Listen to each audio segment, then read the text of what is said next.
So we'll start with Carol Crum at this end, and we'll move our way down the table. Carol, Maryland's school and higher education systems ranked among the best in the nation. What measures would you support to assure adequate funding of public education? Good evening, everybody. Currently, the state of Maryland provides over half of the education budget to Frederick County Public Schools. As your delegate, I would continue that commitment so that Frederick County Public Schools remain top in the nation. We also have to think about public school construction dollars. We do have some overcrowded schools in Frederick County, and especially on the west side of the city, we have public school construction site there ready to go on the Hargett Farm. So we have to make sure we bring those public school construction dollars back to Frederick. We also have to think about affordable higher education, affordable for working families, because higher education is very important to prepare our students for work in the global economy. As they leave high school, they should be either career or college ready. And so we have to be prepared to educate them. Thank you. Thank you very much. The minute goes quickly, doesn't it? We'll move on to Karen Lewis-Young. Karen, did the state do enough, or could or should the state have done anything more to retain Bechtel, which announced recently it is leaving Frederick for Virginia? More broadly, are incentives such as the $9.5 million loan to keep Bechtel in the state reasonable policy? No, I do not believe it's a reasonable policy. And there's a lot of data that exists to say that when you use those kind of incentives to attract and retain a company, that they are not going to be a long-term committed player to the community. So I think that there are a variety of other tools that will attract a diversity of companies and industry, plus the fact that Bechtel being a large Fortune 500 company, we have to understand there's a diversity of reasons why those kind of companies move elsewhere.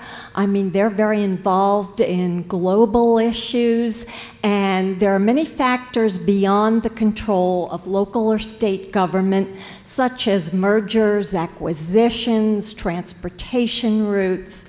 So I do not think, I think Maryland might have been able to do more, but I don't think that incentive should have been used or should be used. Right. Now, you might have noticed I've already made a mistake up here by forgetting to ask whether or not, on that first question about education, anybody would like to use their opt-in. So I'll ask now if anybody would like, we'll do it the one time, because I'm an idiot. We'll go back and we'll ask if anybody would like to use their 30-second opt-in on that first question. No. Would anybody like to answer the question about Bechtel? Bill.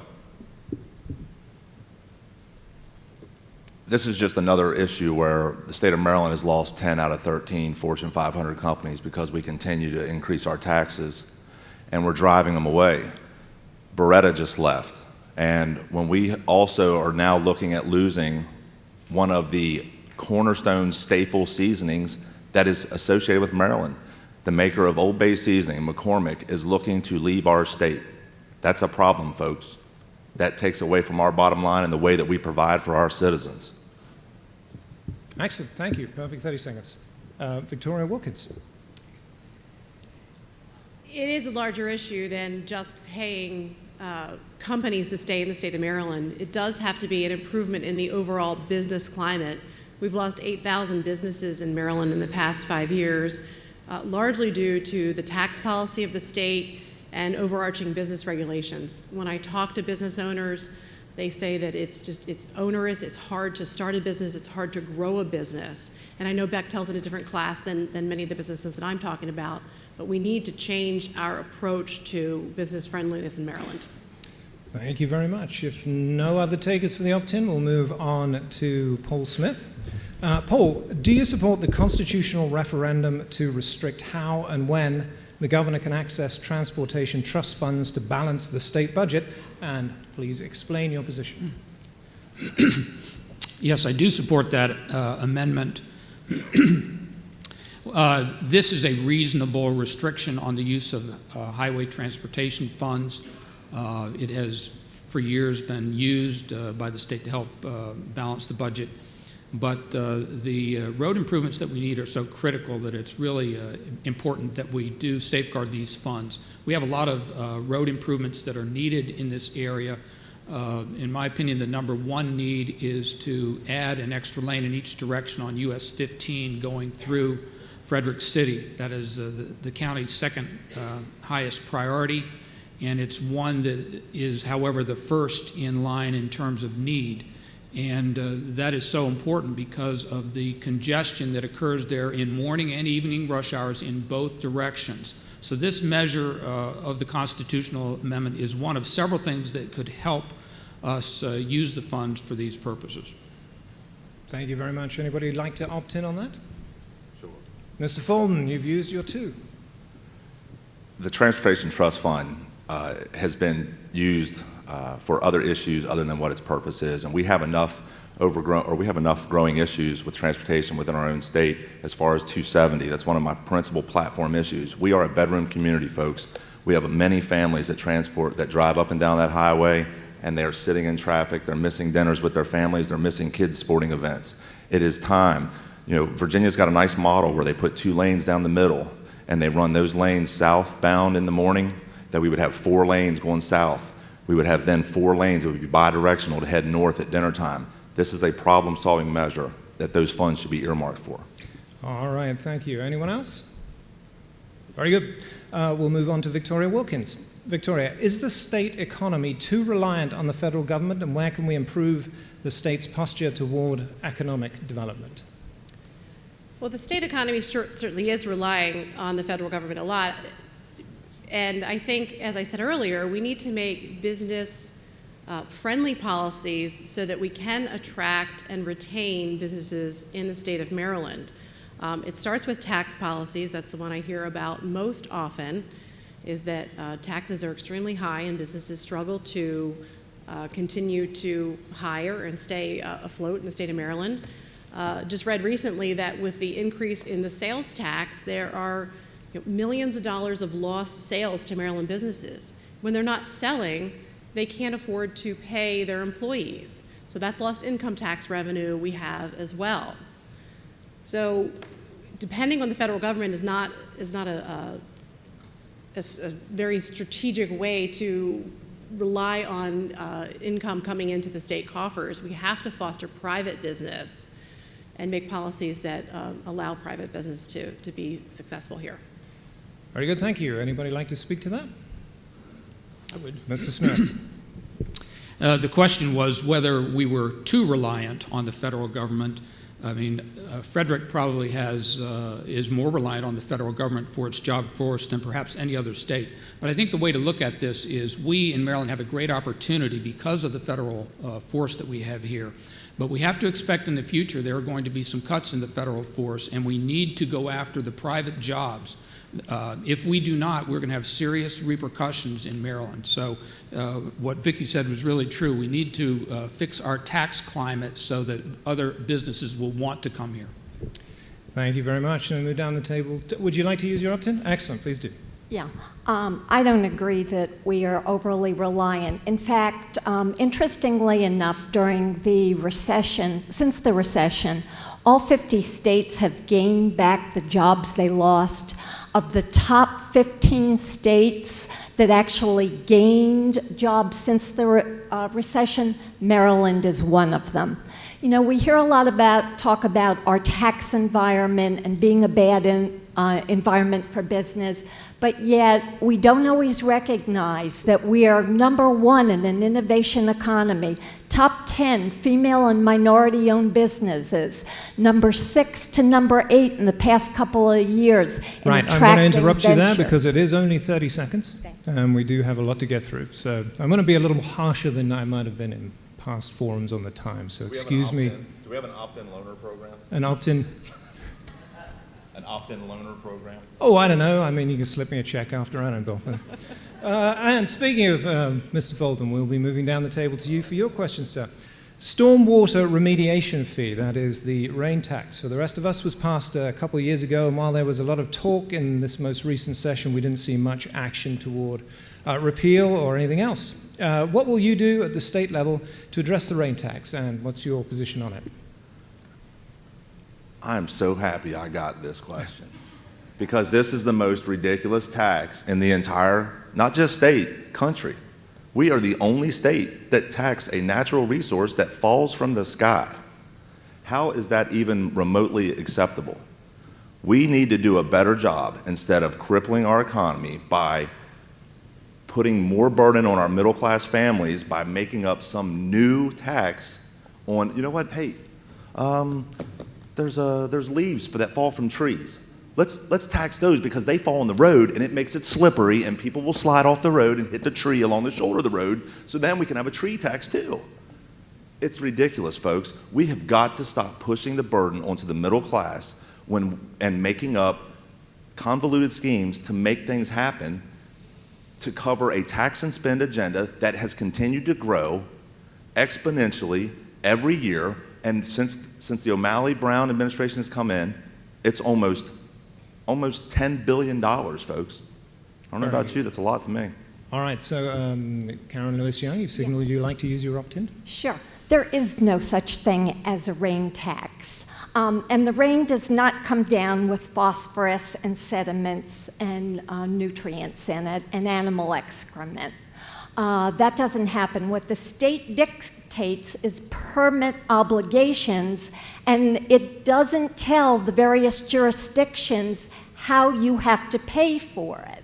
That's up to the individual jurisdictions. So this rain tax language is inflammatory, and it's not technically accurate.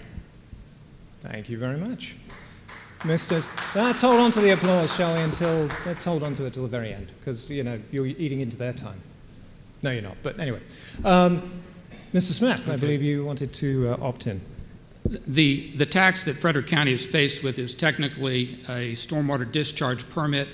The state is threatening to impose a permit on us that will increase property taxes, $350 per year per property in the county that is not within the cities. It will come to the cities next. This is way out of proportion. It is unfair. It is more than twice as much that Montgomery County and Anne Arundel County are paying. And the state's approach to this problem has serious flaws. They need to increase the oyster population in the bay. They need to address pollution, sewer water pollution, and they need to address the water coming over the Conowingo Dam. All right, thank you. We'll now move on to Mr. Slater. Let's hold on to the applause until after, and then we can give them all a big round of applause all at once. So save it up, and we'll do it at the end. We'll move on to Stephen Slater. Stephen, one component of effectively informing the public about the legislature is how transparent our lawmakers are. And one example of, I guess, a lack of transparency is the reluctance of the Maryland Healthcare Exchange officials to release documents preventing the public and media from examining the exchange's performance. So tell us, how can state government improve how transparent it is to the general public? Or is it transparent enough? Thank you. In short, no. I mean, our government needs to be as transparent as possible.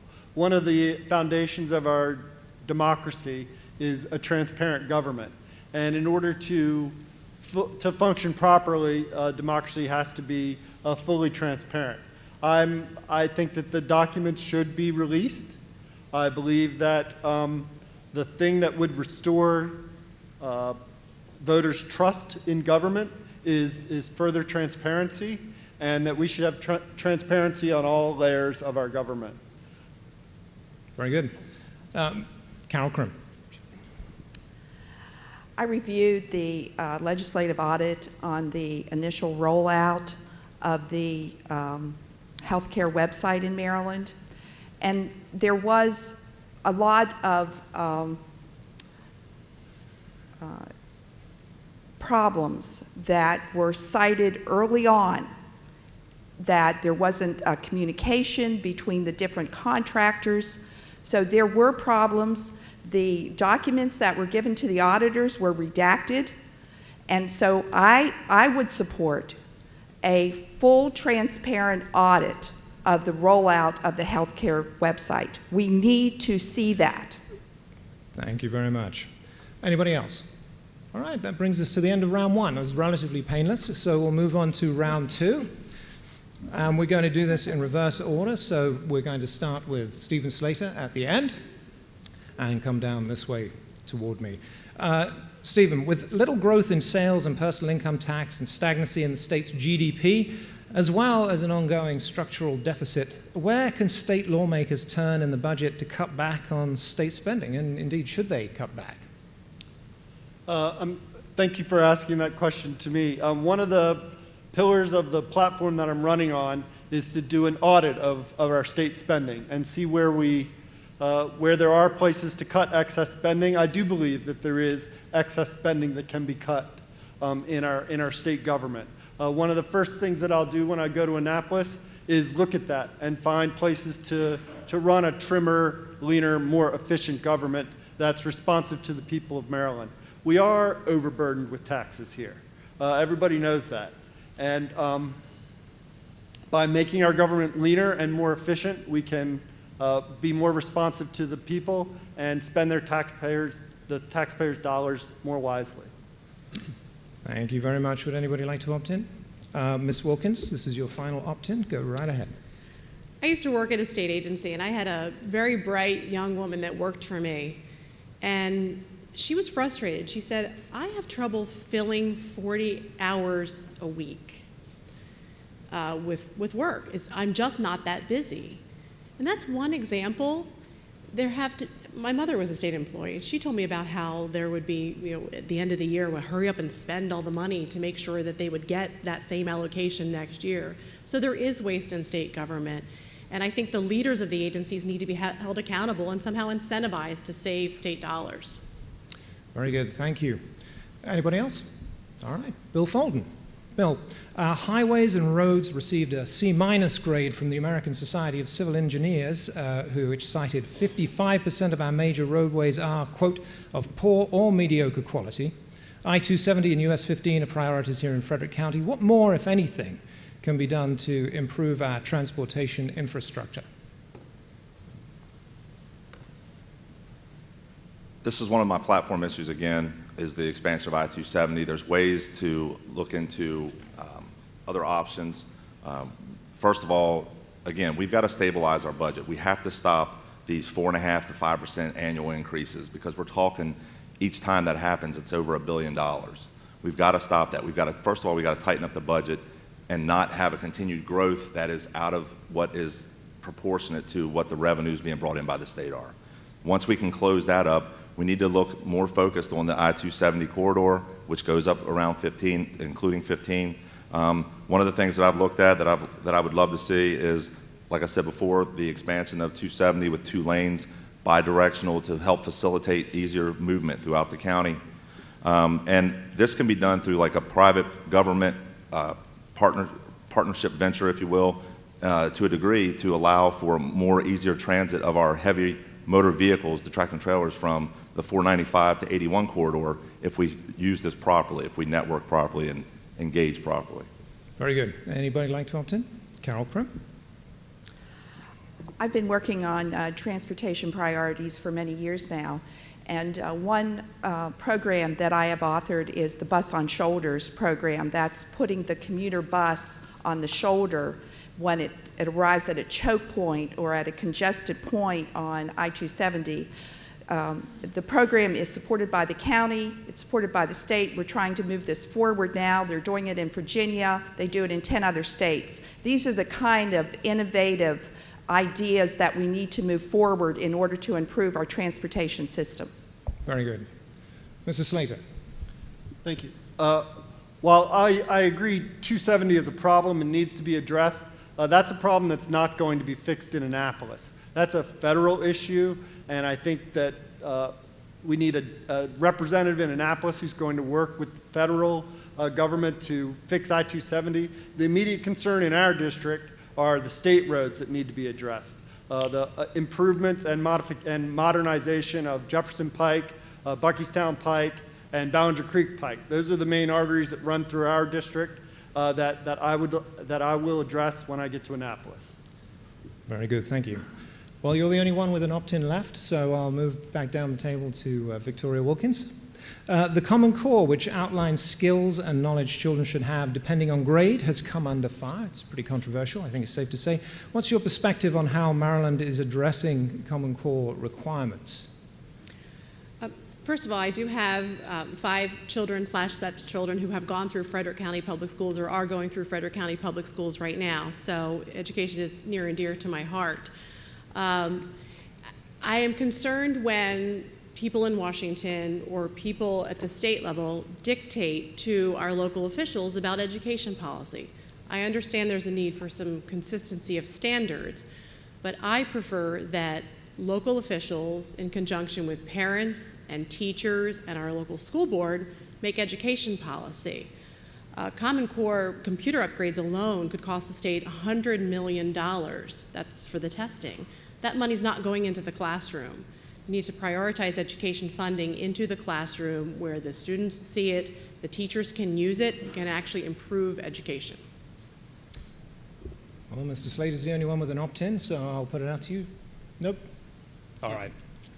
So come down the table to Paul Smith. Paul, agriculture is an important part of the Frederick County economy.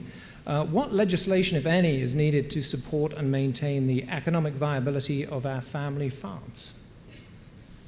Well, there was one that we just passed by revising the estate tax. In terms of what we need, one thing that is needed now is are sound policies with respect to stormwater remediation. The fact is that probably more pollution comes from farms than other parts of our watershed, but we have to go out of our way to make sure that the farmers want to continue farming here. One of the problems in Maryland, we have few farms, although Frederick County, of course, has maybe more than any other county. But there's a lot of reasons why people want to get out of farming, and I have found when I go to the Farm Bureau events and see their legislative agendas and so forth, there's a lot of soundness with these people. I have found great insights from them, and we need to go out of our way to make sure that we encourage and promote them, including appropriate easing up of taxes when necessary to help them survive and thrive. Very good. Yep. Karen Lewis Young. What legislation would you support to protect the quality of Maryland's air, land, and water resources? It's air, land, and water. Air, land, and water. Well, I think we already have legislation in effect to protect our water. I think we need a stronger implementation strategy for doing that, because as we have heard here tonight, there's a lot of discussion about the cost prohibitiveness of it. So I think we ought to be looking for some remediation, alternative methods, and best practices. For air quality, there are EPA guidelines already, and Maryland has a pretty aggressive timeline for meeting that. To some extent, we're very affected by air quality is a regional issue. So the air quality that's coming from neighboring states is going to affect us, but we definitely do need to reduce emissions, because too many of our children have asthma today, and that's directly related to air quality. And what was the third area, or am I out of time? You're out of time. The red light is, it's a harsh light. Cuts you off. Stephen? Nope? All right. Carol Krim. Do you agree with the state's move to decriminalize marijuana? Should we go further, like other states, and actually legalize and regulate the drug? I do support the state initiative to have medical marijuana and also to decriminalize marijuana. We will probably have some legislation this upcoming year to tighten the process around the decriminalization. However, we need to move cautiously into the next step. We have 2 states right now, Colorado and Washington, that have implemented full legalization of marijuana. And I think it's up to the state up to state of Maryland to look at how that's going out there. Are they having more driving while intoxicated? Do they have more health care problems? Do they have more law enforcement problems? The law enforcement community and the counselors and addictive counselors were very cautious in the state of Maryland when we talked about marijuana in the state legislature. So I think we have to move slowly and cautiously to that next step. Thank you. Why not? Stephen.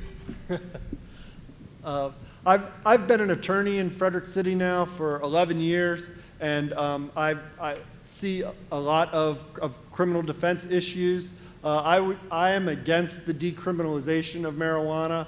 I've just seen too many times where it leads young people down a path of bad things in their future, and I'm against the decriminalization of marijuana. I am for medical marijuana use. I have seen where in a controlled environment, it does provide a helpful alternative for certain people with certain illnesses, but against decriminalization. All right, thank you, candidates. That brings us to the end of our question and answer round. Now it's time to sum up with closing statements of 1 minute apiece, and we're going to start down this end of the table with Carol Krim. Thank you again for being here this evening, and thank you to the organizers of the event. I have worked shoulder to shoulder with our legislators in Annapolis for 12 years. And the legislators I work for both have endorsed me for this office. They were Appropriations Committee members, very focused on the budget, as was I, being part of their staff. And I will use that experience and use my relationships in the legislature to move forward my priorities as your delegate. As your delegate, my priorities are to make sure that we'll continue the strongest education system in the country, that Frederick County schools are stellar. I also want to move forward our transportation priorities in this county. We have several. We have some of the worst congestion in the nation. We must address that, and as your delegate, I will do that. Thank you. Thank you very much. Karen Lewis-Young. We certainly do have some major challenges ahead of us. We do need greater investments in education and transportation and technology and in research. But at the same time, we do need tax reform across the board and a reduction in the cost of doing business. Now, how do you marry those two? Therein is a challenge. It takes innovation, it takes creative thinking, it takes people that can reach across the aisle and build consensus with others at all levels of government. I have a lot of that experience, both from working as an alderman and in several state and regional organizations. Where our administration was faced with a $5 million deficit, and we came up with creative problem solving and innovation to fix that. That's what we need in Maryland. Because of my limitations, I can't elaborate further. I have many ideas. Go to my website. I've been endorsed by 13 organizations, and that, I believe, is testimony to my ability to work with a diversity of individuals and organizations. Thank you. Okay. Paul Smith. Thank you all for being here tonight. I hope you enjoy this. I think the biggest issue facing the state has to do with our budget and taxes. The state budget increased from $29 billion 8 years ago to $39.5 billion in the next 8 years. That's an increase of over $1 billion a year. To give you some perspective, that's $3 billion more than the Massachusetts budget, and they have 700,000 more people. The problem with the legislature is they can't say no. We got to say no to something. The government cannot solve every problem. There's going to have to be someone with some courage to say no to some of the new programs that are come in. We just can't meet every need. And the consequence is the taxes are making it so that the private businesses that we want won't come here. They'd really go to Virginia or Pennsylvania. The stormwater tax, that was the rain tax, is one of those issues, and I would point out that other states are not taking the same strict measures we are. The consequence of this is a penalty for us, and we need to get them to do the same things we're doing. Thank you very much. Victoria Wilkins. Thank you all for being here. Thank you, the Frederick News Post, for organizing this, for fellow candidates for being here. I am the only member of the panel who has served in the House of Delegates. There will be no learning curve for me. I think I'll know what I'm doing when I get down there. I do have private and public sector experience as well. I've been a working mom. I experience many of the struggles that working families face. As I'm out talking to voters, the consistent message I hear is, "You're taxing me to death. I've got to leave the state." And I know people who have left, and I know people who are planning to leave. We've got to stop penalizing our families with higher sales taxes, higher income taxes, higher gas taxes. Everywhere they turn, it's an additional tax. We can't continue down this path. The last thing I would add is I will make widening 270 and 15 a priority. As Bill said, there have to be some creative solutions like the dual lanes. That's actually something that I did accomplish when I was in the House of Delegates before. And I would ask for your vote. Thank you very much. Bill Folden. As I've been door to door throughout our communities this year, there has been a common theme through them all. People are leaving or looking to leave Maryland as we have become unfriendly to businesses and citizens alike through a series of unjustifiable tax increases. My folks told me a long time ago to save for a rainy day. During the good times, Maryland kept taxing and spending with reckless abandon, paying no attention to the consequences. With now the average Maryland family spending more than $4,600 a year in fees and taxes. So now our rainy day fund goes towards paying Maryland's rain tax and several other taxes that they've introduced. And I gotta be honest with you, now that I've mentioned the falling leaf tax, I worry about that one. Our answer should be quite simple. When we as elected officials lose our focus on what matters, the very people we serve, Maryland's families, we fail. If we keep our decisions based on quality of life issues and how those decisions affect our citizens on a daily basis, we can start the journey of reversing our $400 million budget deficit and regaining public trust. On behalf of my mother, my wife, and 2 of my 3 children who are here this evening, I thank you all for your time, and I hope I've earned your vote on November 4th. Thank you very much. Stephen Slater. Thank you all for coming. Thank you to the Frederick News Post for hosting this event. In 13 days, those of you who live in Legislative District 3B will have to make a choice between me and my opponent. By getting out there and knocking on doors, I've tried to meet as many voters as possible and make it clear to the voters of my district where I stand on the issues. I stand for fiscal responsibility, growing our economy and increasing jobs, improving our infrastructure, preserving our rural heritage, and ensuring we have an excellent education system to prepare our children for the future. My opponent has decided to hide the ball and not respond to numerous surveys and questionnaires. Either he has no positions on these important issues, or he doesn't want you to know his positions. In addition, the choice is clear. You can vote for a candidate of honesty, integrity, with the knowledge and skills to do an excellent job in Minneapolis, or you can vote for my opponent and politics as usual. Please vote for me on Election Day. Thank you, candidates. Now's the time to give that round of applause you've been saving up. Thank you.